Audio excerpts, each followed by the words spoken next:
Jacob had 12 sons, so those 12 sons formed the 12 tribes of Israel. One of them, actually the seventh son of Jacob, was called Gad. And that's him that is mentioned in our passage this morning. Now, Jacob also had two wives.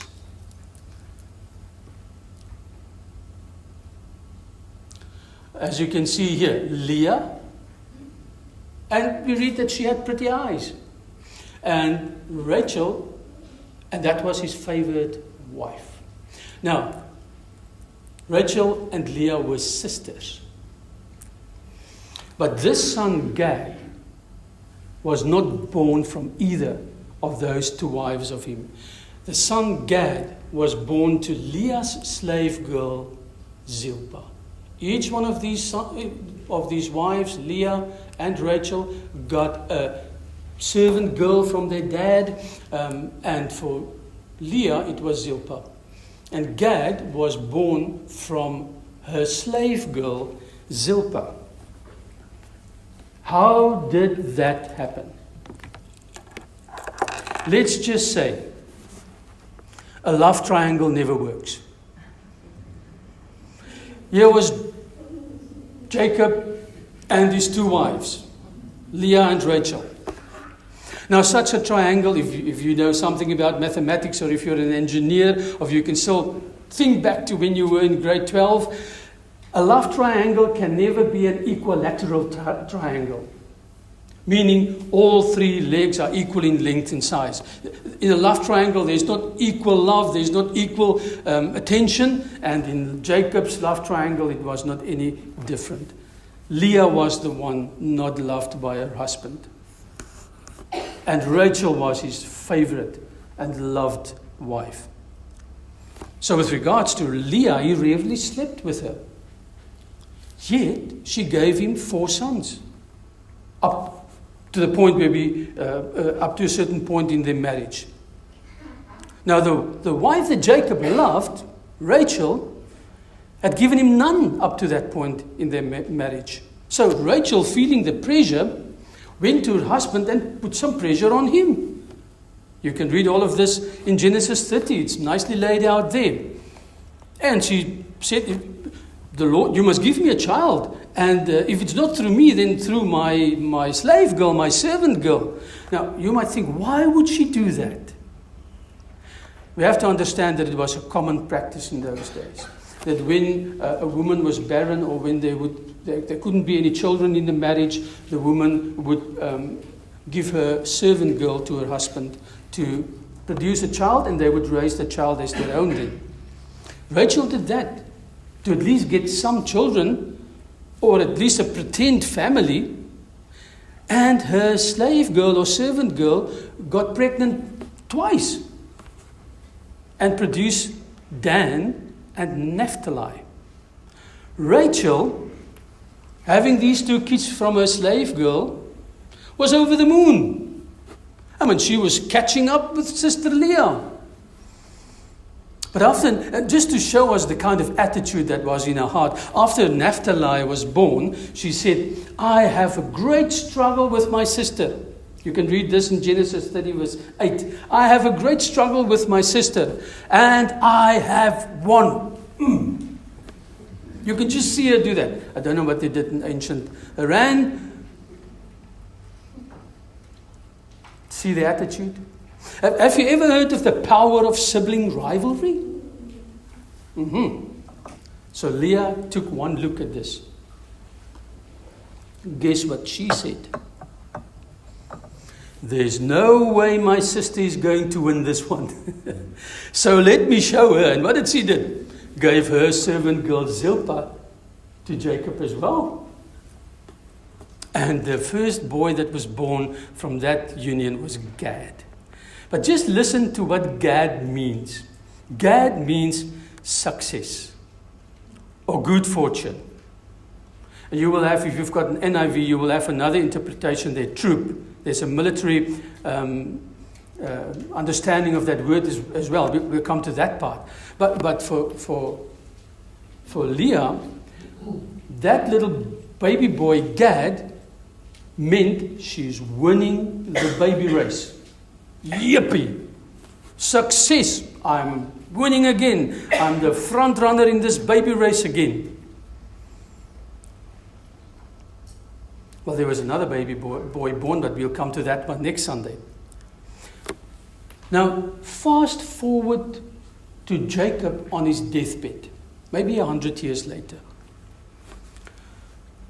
He had this to say about Gad. He did not focus on the success, the good fortune of him, but he focused on the military intention behind the word Gad, namely troop. Jacob was on his deathbed. All his sons were called to him. They were standing around his bed, and one after the other, he would give them advice. He would give them words from God with regard to their futures. Prophecies from the Lord with regard to how each one of them would fulfill their role in the bigger Israel. His prophecy to Gad was what we read in verse 19. Gad will be attacked by a band of raiders, but he will attack them at their heels.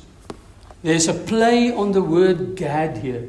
And remember, the idea behind this word Gad is troop. In Hebrew, the pronunciation of Gad sounds much like the pronunciation of the words which we have in our Bibles of attack and band of raiders in that verse. Literally, Jacob said something like this to Gad. Troops shall troop on you, but he shall troop on their retreat. We don't get exactly the same idea in English, but it gives you the play on words that he used with regards to Gad.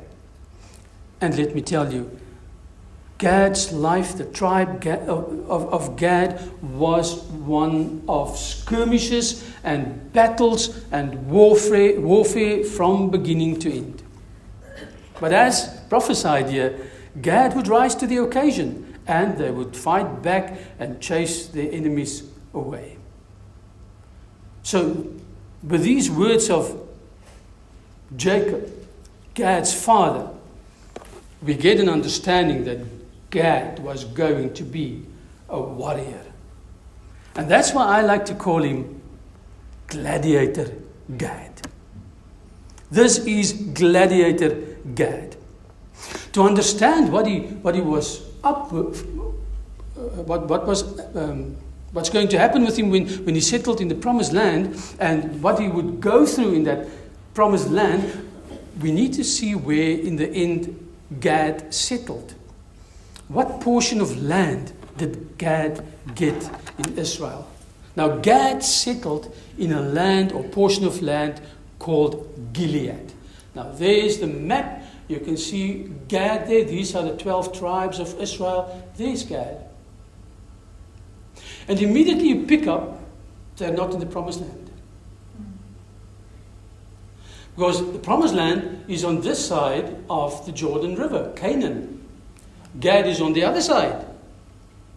That area was called Gilead, a very fertile and sought-after land on this side of the Jordan River. Now, there are, maybe I can just mention this, that's quite interesting. You remember the merchants who bought Joseph and took him to Egypt, who bought him from his brothers? They were from Gilead. They were from this area. And we read that they were taking spices and balm and myrrh to Egypt to sell there. The prophet Jeremiah confirms that he called it balm. There's a lot of balm in Gilead. It was a fertile land full of various herbs and spices and honey. In fact, there's proof from certain archaeological dig-ups that they produced a certain cough syrup from all the spices and stuff that they got from that area. It's from that area. And when you look here, I've added some pictures of what it looks like today. There are some rivers. There are 3 rivers constantly flowing, bringing water through that land. It is a kind of a hilly country like that, but it's quite fertile because the water flows slowly and is winding its way to the Jordan River. There are constantly streams carrying a lot of water to the Jordan River. So by the way, that river that I've got a photo of here was called in the Old Testament the Jabbok River. You know what happened at the Jabbok River? It's where the Lord engaged Jacob in a wrestling match. Remember that one? That happened at the river. Not at that spot, obviously, but that is the Jabbok River. Gilead, that area, was well suited for large herds and flocks. And the Gadites had a lot of them, which is the main reason why they chose not to settle in Canaan, but to settle in this area where there was enough food for their livestock. But it was also a very dangerous place. If you look here at this map, you'll see Moab. You've heard of the Moabites. You see Ammon. You've heard of the Ammonites. These guys were here around Gad. And there was a constant fight and struggle to control that area of land. And Gad was right in the middle. Here's something else. That point there is Jericho. It's right opposite Gad. Jericho is the way into the land of Canaan from the east side. So if you attack Israel from the east, you'd have to travel through Gad to Jericho. So they were like living on the front line. They were the buffer between Israel and the enemies on the other side on the east side of the Jordan River. So yes, it was a wonderful place to stay. There were many streams. There was enough water. They could feed the animals there. But it was a dangerous place to live. And if you read the history of Gad, you will find a list of one battle after the other, one invasion after the other, from the word go under Moses. Now, the Israelites spent 40 years in the desert. And after those 40 years, they were ready to enter Canaan from the east, from that side, that eastern side of the Jordan River. And that's where they encountered two kings, two Amorite kings, King Sihon and King Og. These ones. And there's a reason why this guy is so big. I will tell you just now. But this area here is the area just east of the Jordan River, and this is the area where Gad wanted to settle. And these two kingdoms were there. And this is the area through which Israel wanted to enter the promised land. So they had to get rid of these two kingdoms. At first, Moses quite politely asked permission from King Sihon, the smaller one, to travel through his country in order to enter Canaan. But what did King Sihon do? In response, he mustered his army and marched out against Israel. Why would he do such a thing? These guys were only asking if they could travel through his land. Well, it was because he was a great warlord. And there were many little kingdoms and areas in the promised land who paid tribute to him, who were his vassals, vassal states of him.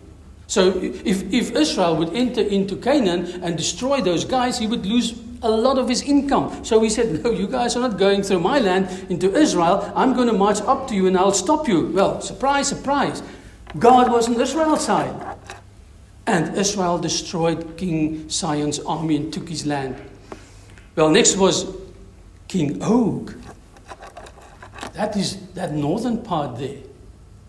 And he was a strong man and a big man. And his kingdom was also a big kingdom. There were 60 fortified cities in that area. But why do I say it was big? Well, he literally was big. I don't think Chosen would come close to him. His bed, we read, if I convert it into meters. His bed, made of iron, because a wooden bed couldn't hold him. His bed on which he slept was about 2 by 4 meters. 4 meters long. So it gives us an indication that this guy was really a giant. But the Lord gave his land and his kingdom into the Israelites' hands as well. And after a while, after they've defeated these 2 kings, they camped here, more or less right opposite Jericho. The Israelites would camp there, preparing themselves to enter the promised land. Right opposite Jericho. And they stayed there for a while. But it was during their camping there that Balaam was summoned to curse Israel, and the angel of the Lord stopped him, and this you will know, and caused his donkey to speak to him. It happened while Israel was camping there opposite Jericho before they entered the promised land. It was also there during that time that leadership was handed over to Joshua. And before Moses departed from this world, he blessed every tribe. Before that final handover to Joshua, he blessed each tribe, and he had this to say about Gad. And now you'll understand the reason why I've given you this information about Sihon and Og. This is what he said in Deuteronomy 33, verse 20-21. Moses speaking. Blessed is he who enlarges Gad's domain. Gad lives there like a lion. They were gladiators, tearing at arm or head. Nobody would go against them. He chose the best land for himself, speaking of Gad. And we know now where they are and why they've chosen that area. But then Moses called it the leader's portion was kept for them. When the heads of the people assembled, he, that's Gad, carried out the Lord's righteous will and his judgments concerning Israel. That was Gad, a lion. Nobody dared to mess with him. But also a man who carried out the Lord's righteous will, and the tribe who did that. So Moses allowed Gad and Manasseh and Reuben to settle in that area of King Og and King Sihon, which they have captured. They were the only tribes who had a choice. The others were given areas of land by allotment. But Moses says here that he did that, he allowed that because Gad would get the leader's portion. Now the leader's portion is something like this. The leaders in battle, the ones in front, the ones who's the bravest, the ones who charged, the stormtroopers of your army, they were normally the ones who would get a leader's portion if there was victory. In other words, they could get the spoils of war. They could choose what they want first before any of the other warriors would choose. And this was Gad. It tells us what kind of tribe Gad was. So Gad chose that leader's portion. They earned that leader's portion through their fierce fighting, their warrior mentality, and they chose the land of Gilead east of the Jordan. Now at first Moses was afraid that their decision would discourage the other tribes. You know, the other tribes would look at that and say, hey, these guys are getting all this wonderful land. We need something similar. Why do we need to go over into Canaan? Because Canaan, if you cross there into Canaan, you get in an area where there's not much water, not much rain, quite an ugly area, dry area. And they could have easily said, if these guys stay on this side where it looks so beautiful, we want to stay there too. So Moses brought the issue to Gad and Manasseh and Reuben, and they promised to keep on fighting with the rest of Israel till the whole of Canaan would be theirs, before they would return to their homes. Guess who led the Canaan invasion? Guess which tribe went across the river Jordan first? Gad. Listen to Moses' last words to Gad in Deuteronomy 3 verse 18. All your able-bodied men armed for battle must cross over ahead of your brothers or brother Israelites. And in Joshua, when it happened, it is confirmed. Joshua 4 verse 12. The men of Reuben and Gad and the half-tribe of Manasseh crossed over, armed, in front of the Israelites, as Moses had directed them. These guys had no fear. These guys were strong. They were brave. They were courageous. They were the stormtroopers of the Israelite army. And they played a big role in conquering Canaan. Then we move to the time of Joshua. During that time where they went into Canaan and where they tried to conquer most of the land, which they did, and each tribe would get a piece of land for themselves.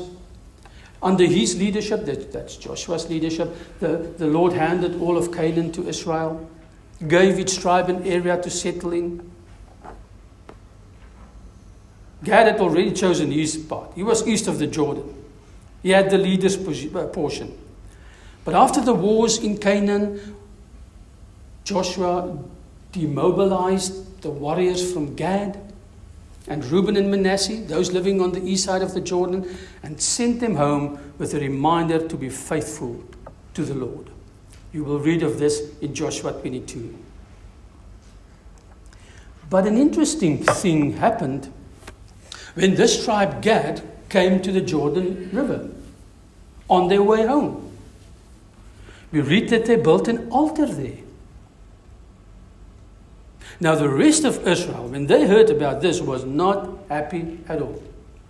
They thought these Gadites were forsaking God and were starting their own religion. They were kind of splitting off of them, doing their own thing.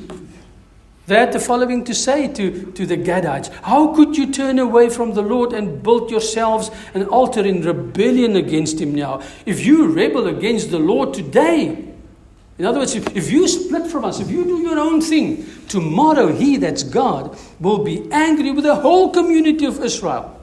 So none of us can be unfaithful to the Lord, our God. Joshua 22, 16, 18. Gad's reply to their accusation was magnificent. And it reveals so much about what kind of people they were. I would actually like us to go there and read a few lines of it for ourselves. Joshua 22, verse 22. Joshua 22 and verse 22. Now, I'm not going to read every line, every verse. I'm going to skip a few, just so that we can get the essence of their reply and get a good understanding of the hearts of the Gadites. You there? Joshua 22, verse 22. This is their reply. If we have built, remember I'm skipping a few lines here and there. If we have built our own altar to turn away from the Lord, that was what they were accused of, and to offer burnt offerings and grain offerings, or to sacrifice fellowship offerings on it, may the Lord himself call us to account. No, we did it for fear that someday your descendants might say to ours, what do you have to do with the Lord, the God of Israel? In other words, what do we have in common? That is why we said, let us get ready and build an altar. It is to be a witness between us and you and the generations that follow, listen to this, that we will worship the Lord at his sanctuary. That was in Canaan. We're not setting up another religion here. We're not starting something else. We're not copying the tabernacle here. We will worship the Lord at his sanctuary. We will be one of you. We will worship the same God. Then in the future, your descendants will not be able to say to ours, you have no share in the Lord. And we said, if they ever say this to us or to our descendants, we will answer, look at the replica of the Lord's altar, which our fathers built. Not for burnt offerings and sacrifices, but as a witness between us and you. A witness of what? That the Lord is God. Verse 34. Amazing. These guys were not just brave men on the battlefield, they also had an amazing grasp of the glory and the worship due God and Him alone. They were an example to Israel in many ways. They were committed to God, committed to worshiping Him alone according to His will, not their own way of doing things. And that altar testified to their faithfulness to God. Now, right after that, the years following the Canaan conquest were unstable years for all of the tribes of Israel. They were getting their areas, and there were still some pockets of resistance in those areas where they settled that they had to fight the Philistines, for one example. For Gad, we've already seen in that one of those first slides, they were surrounded still by the Ammonites, the Moabites, the Edomites, every enemy might that you can think of, numerous nomadic tribe, desert people who constantly attacked them, who wanted their area. And there was no centralized, organized government in Israel at that point in time. They were left to fend for themselves. It was an era of about 500 years, if you include the era of Samuel, during which the Lord sent these judges to save and guide His people. 2 of those judges came from the tribe of Gad. The most notable one, Jair. Well, the first one mentioned, Jair, only notable because he served about 22 years as a judge. But here he is. You can read of him in Judges 10.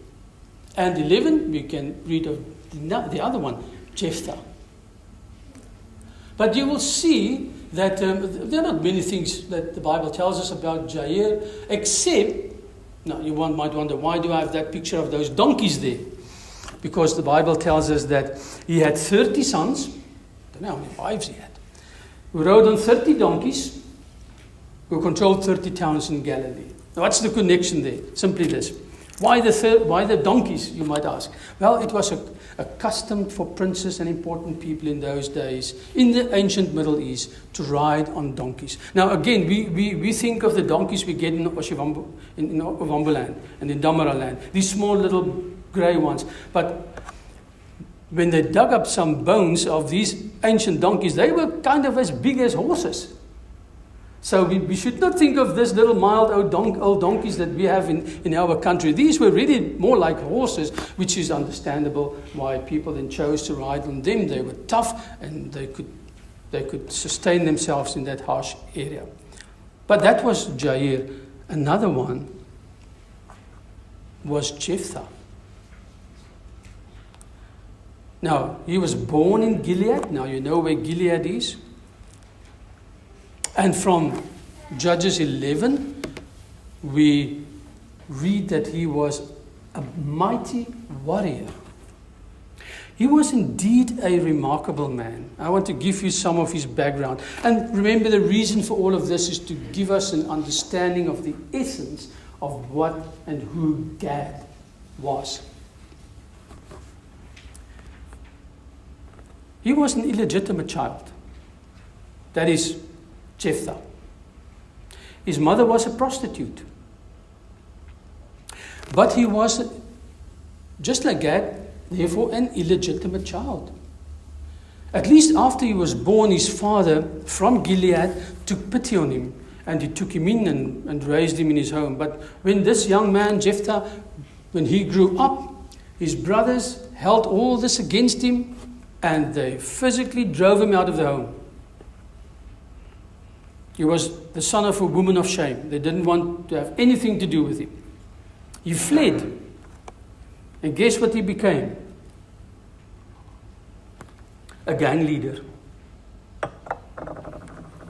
Literally a gang leader. A very notorious and violent gang leader. Now, how do I know that?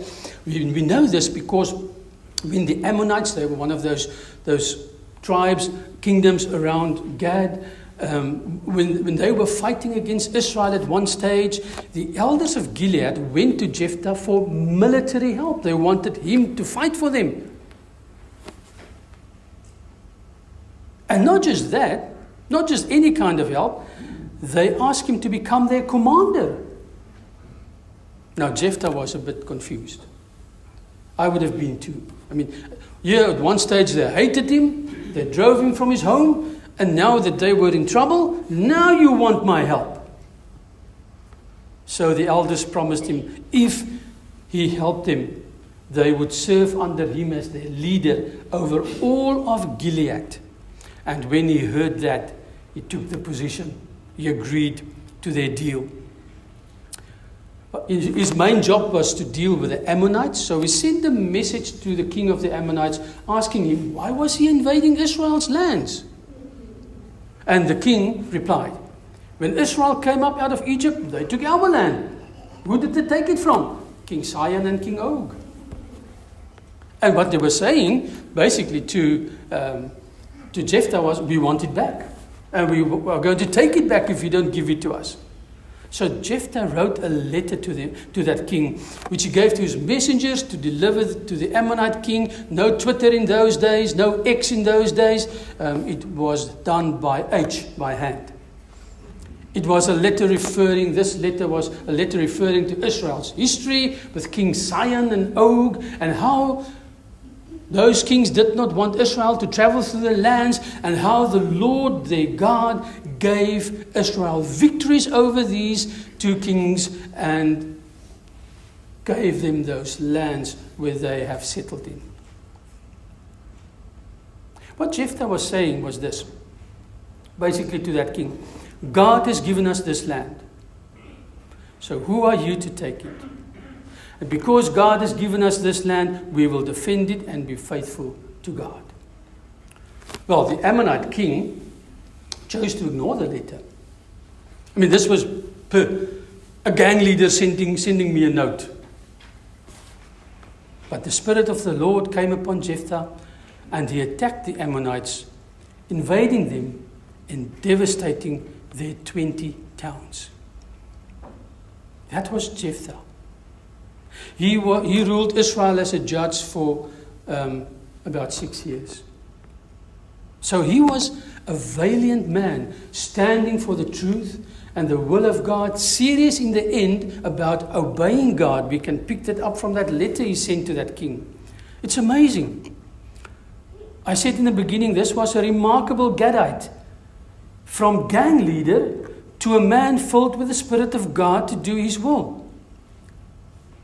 It sounds like that. It sounds like an ancient version of that movie. Don't know if you've watched it, The Cross and the Switchblade. Ever heard of it?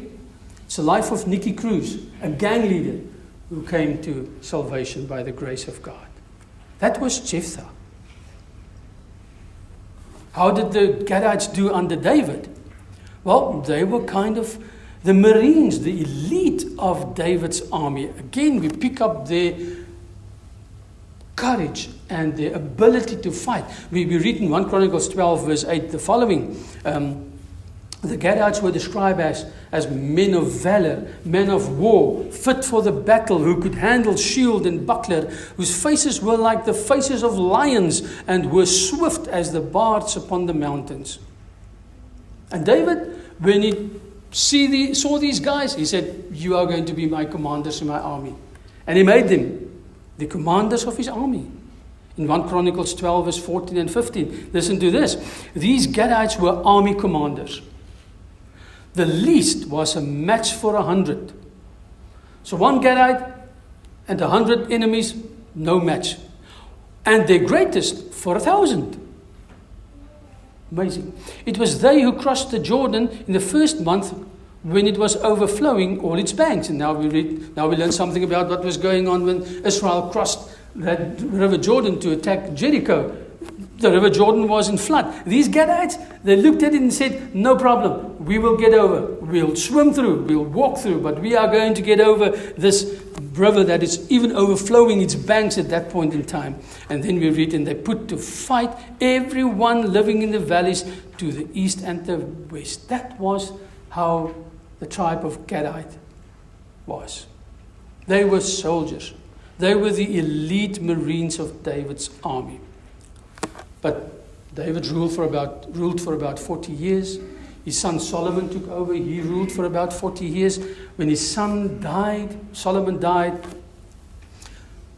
the whole kingdom of Israel was split up into two. The northern part and the southern part. And Gad chose poorly. Gad sided with the northern part. And from then on, it was kind of downhill for Gad. Geopolitically, but also spiritually, because the northern part of Israel, the northern 10 tribes that made up the kingdom of Israel, they went astray.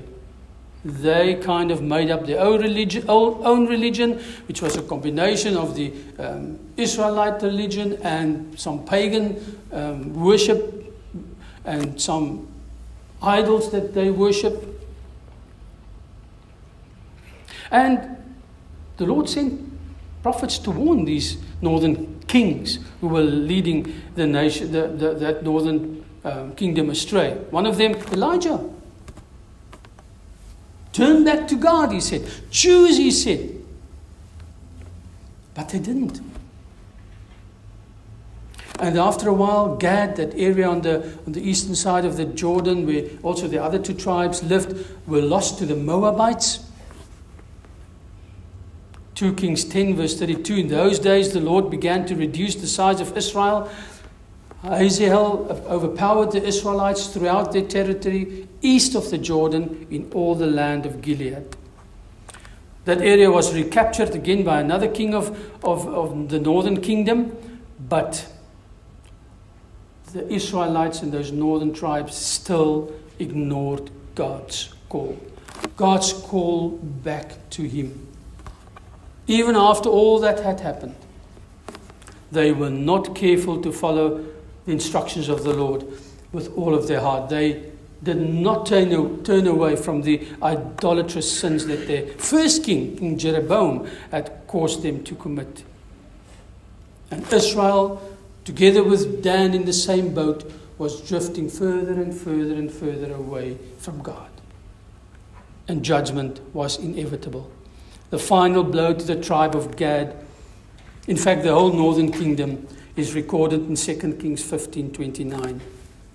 In the time of Pekah, king of Israel, Tiglath-Pileser, king of Assyria, came and took Ijon, Abel, Beth-Maachah, Janoah, Kadesh, and Hazor. He took Gilead. That's the area where the Gadites settled, including all the land of Naphtali, and departed the people to Assyria. That's what we have a picture of here. There's the area where the Gadites stayed. And they were all the way taken to Assyria, modern day Iran, northern Iraq. And the Gadites became one of the so-called lost tribes of Israel. Where do we fit in? Yes, the Gadites were brave men. But what impressed Moses the most was not their fighting skills. What impressed him most in Deuteronomy 33 was this: they carried out the Lord's righteous will and his judgments concerning Israel. Even though they received the most fertile land, probably, even though they were honored by leading the troops into battle in Canaan, what impressed Moses was them doing the Lord's righteous will. They were a tribe who could fight, but also a tribe who were committed to God and willing to courageously obey him before they crossed the Jordan to fight Jericho, they told Moses, every man who is armed for battle will cross over to fight for the Lord. That was Gad. That was what Moses had to say about him. So, let me ask you, what do people say of you? Do they take a look at you and say, she is a strong man, a nice guy, have a beautiful car, dresses well? Or do they say, that man, that woman is a testimony to God's righteousness? A true Gadite at heart. Does that define you? Or do your things define you? If Moses was here today, if he was with us today, what would he have said about you and me?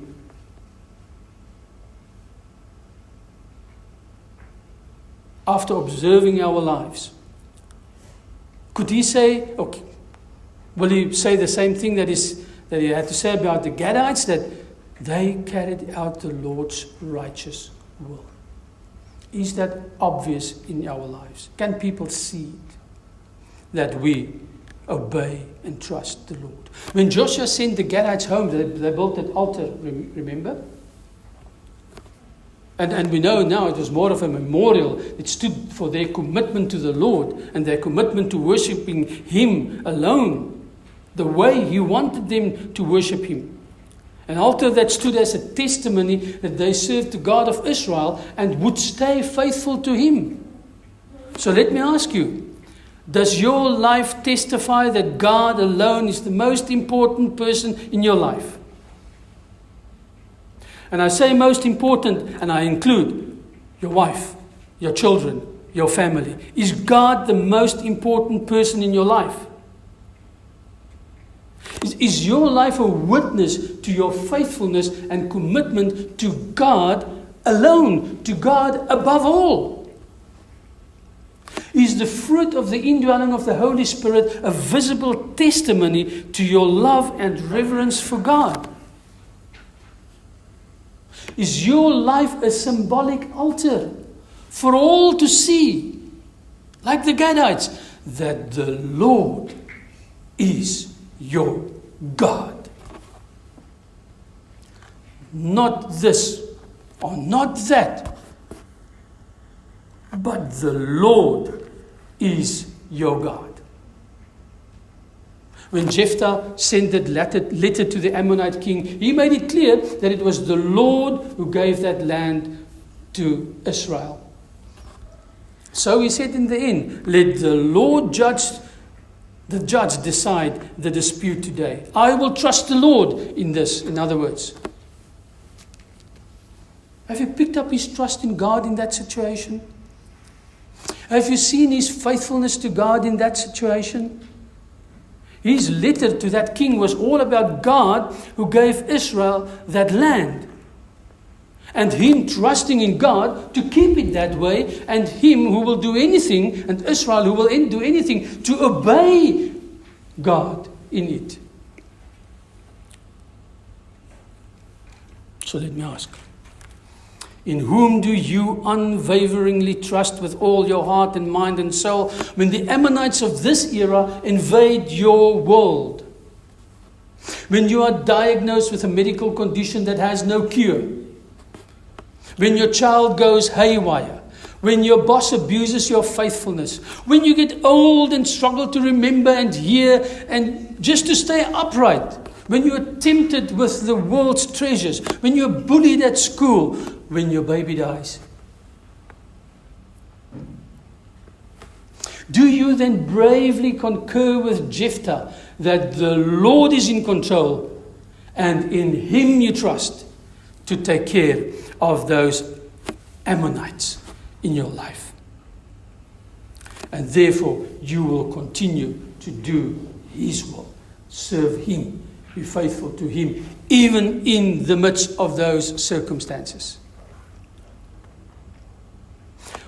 Or do you trust in yourself and do things your way, my way? let me tell you, the Gadites tried it in the end. They tried to do things their way in the end, and they became one of the lost tribes of Israel. You see, when your faith is in yourself, or any other thing, or any other person but God, your end is eternal exile from the presence of God. Eternal lostness, of which that tribe of Gad in the end is a picture. If you want to do things your way.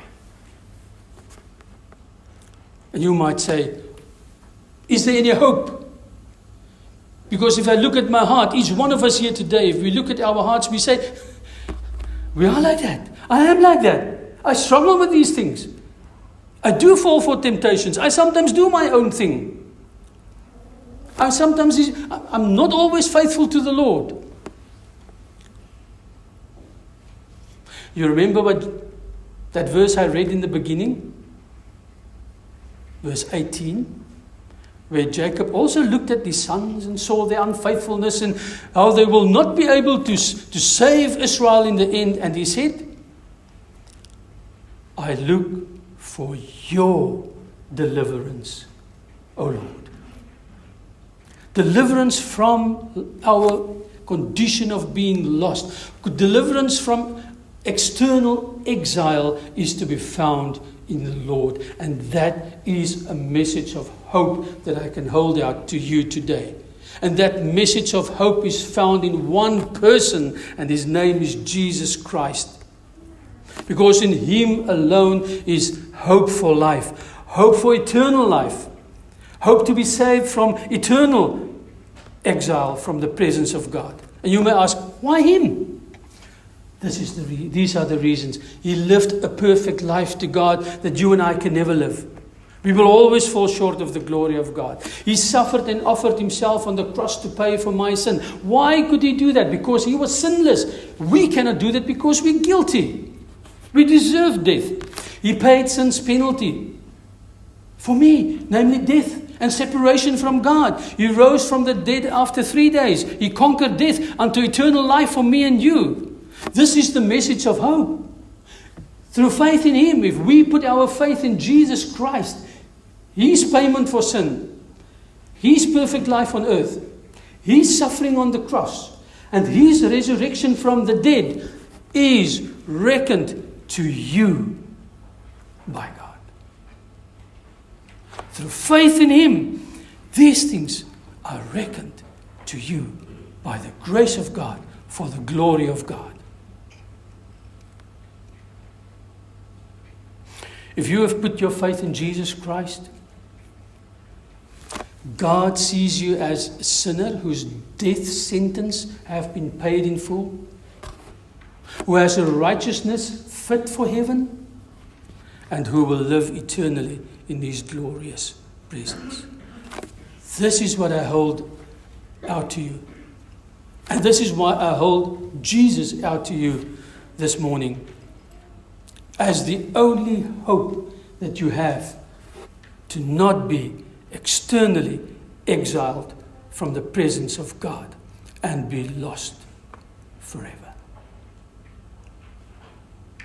Cry with Jacob, I look for deliverance to you, O God. In him alone is deliverance and life to be found.